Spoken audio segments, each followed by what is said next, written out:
That stupid ice storm canceled our quilting group meetup in January, so to make myself feel better, I splurged on some fabric from the thrift store. I'm Michelle, this is my romantic tangle, and for a while now I have been wanting to find a bag of someone else's leftovers and see if I could make a quilt from it, because I used to do this all the time. Thrift store scrap bags are not as easy to find as they used to be, or I'm not visiting the right thrift stores at the right time, but I found this bag and it is full of green fabric. And right next to it was another bag full of green fabric.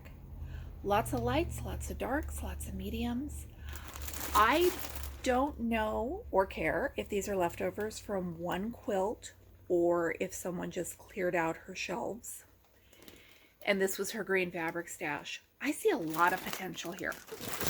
At $5.99 a bag, these seemed like a fun gamble, especially when you consider that what I spent for them about evens out with the gas I would have spent just to drive up to the quilting group. So I twisted my logic in all sorts of ways to justify this. I was going to buy one bag of the green fabric, then I decided to buy both, and then I saw this bag and this print right here and the umbrellas, and I decided I needed it too. There are two pieces of this umbrella fabric. So by my logic, that means there's probably at least a half yard if they are fat quarters. And again, I don't think they are.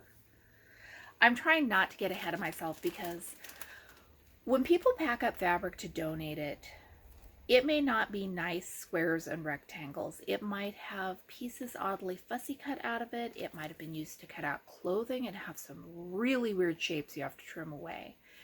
There might be fusible interfacing on the back of it. Lots of things can happen. You are not guaranteed that this is neatly folded yardage. I was going to come straight home and make a video going through these bags and seeing how much fabric is in here and what it actually is. But then the ice storm hit and the power went out and I have had to wait.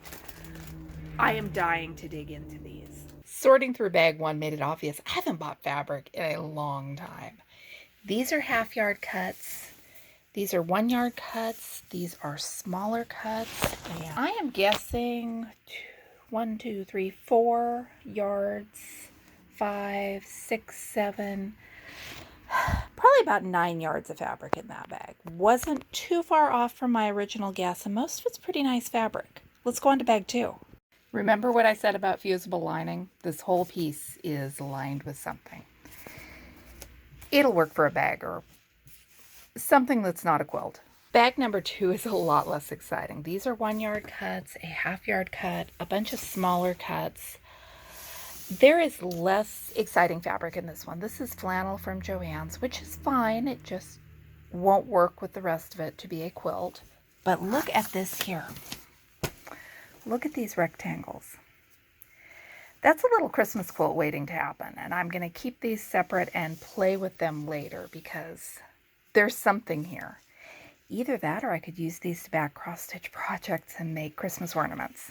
Turns out there was only one piece of the umbrella fabric just folded oddly, but there's almost a full yard of it.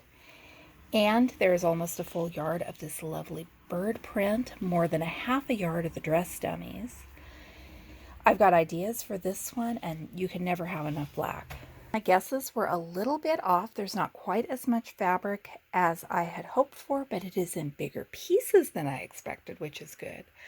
I'm not sure I'll be able to create those quilts that I was dreaming up while I sat in the dark waiting for the ice storm to end, but I will definitely make something good with all of this. And I'll definitely share it with you when it comes together.